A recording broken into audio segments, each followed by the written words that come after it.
Closed captioning provided by Duca Financial Services Credit Union. Discover more affordable banking at duca.com. Listen Up began today with a North American look at religious freedom, and we move now to put that issue on the global stage.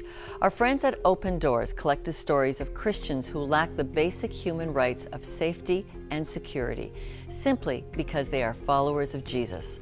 Over 100 million Christians live in risk in dozens of countries where they face events of discrimination that bring about murder, kidnappings, slavery, horrific torture. Here are their voices as collected by Dr. Carl Moeller of Open Doors. Christians under persecution. Today, Islam dominates the region religiously, and often politically too. In the aftermath of war, Muslim factions that represent about 80% of the population continue to battle each other. The Kurds, who represent 15% of the population, live at the edge of the conflict, while Christians, less than 5% of the population, are often trapped in the crossfire. And they are easy targets for extremists. Every day, Christians are forced to make painful decisions for the sakes of their families and their faith. We're here in Jordan, a country where many Iraqi Christians have taken refuge. Fayez and Salma lived in a suburb of Baghdad until the danger became too great. Sometime in 2006, an explosion took place in Samara. The killing started by asking people for their ID cards to see if they were Sunni or Shia. And we, as Christians, we were an easy target because we are peaceful people, because we don't return evil for evil. Nazar was in the grocery business. He was providing food for humanitarian efforts in Iraq. I used to distribute food for people. One day, 3 masked people came to me and said, "You're a Christian. You're not entitled to distribute food. Close the shop." So I had to close the shop. They took over the supermarket. Just like that. Correct. Many times, people here, our neighbor, in some ways see us connected with the West because of our faith. And it's really our priority is to reflect God's love in our community. Sleeping at night was out of the question. We used to see them out in the street with their faces covered, shooting their guns, calling us immortals and traitors, telling us to leave. We at home don't know what to do. The threat can take many forms: the presence of armed militia, gunfire, bombings, kidnappings, and it can sometimes be very specific.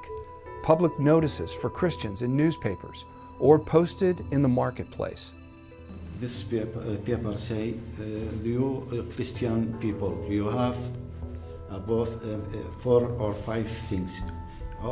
To be a Muslim, leave your Christian religion, you have to be a Muslim, or you have to leave the country, or you have to pay jizya. They say it in the Muslim, jizya money. You have to pay about $5,000, something like. Or you have to marry one of you have a daughter or sister, you have married to one of the al-Mujahideen. Fayez and Salma made the choice so many Christians have made in Iraq. They would not deny Jesus Christ and become Muslim. They left their homes with almost nothing, but they left with their faith intact. To kidnap our neighbors' kids and ask for money.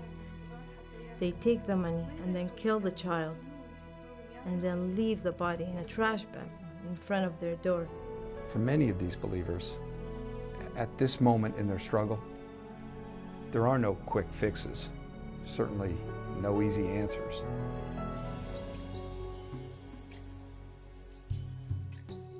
Where do you get your strength to carry on in such difficult circumstances? Where does it come from?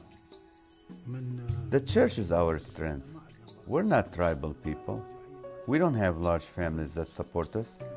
Our strength is the church. The church teaches us the way, the truth of Jesus. This is our courage.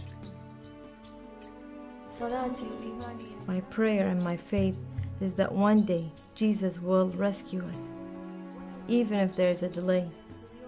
I say to myself, one day God will open the doors. Jesus said, "Come to me, all you who are heavy laden, and I will give you rest."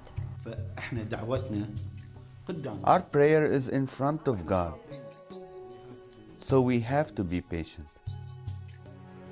You know, really the most powerful tool is the tool of love and forgiveness. And always I try to remind myself I have two options. Either to allow unforgiveness and bitterness to rule in my life, and then I will be finished, and my ministry will be finished, or bring my hurts before the Lord. Lord, it's hard. Lord, it's difficult. But you will help me to have the power to forgive. Because if I go with the first option, I will lose a lot of things. I will lose the presence of God in my life, which is, I think, it's the most beautiful thing for all of us as a Christian. Just when you close your eyes, bow your head, humble yourself before the Lord, and just feel His loving arm is hugging you. Do you see any hope for Christians between Sunni and Shia, that there might be some hope for the Christian community there? I personally think it's going to be worse. The wound is very deep now between the Sunni and the Shia. Yeah. Christians are the easy targets. When we return, going public about the fear factor. That's next in The Wrap.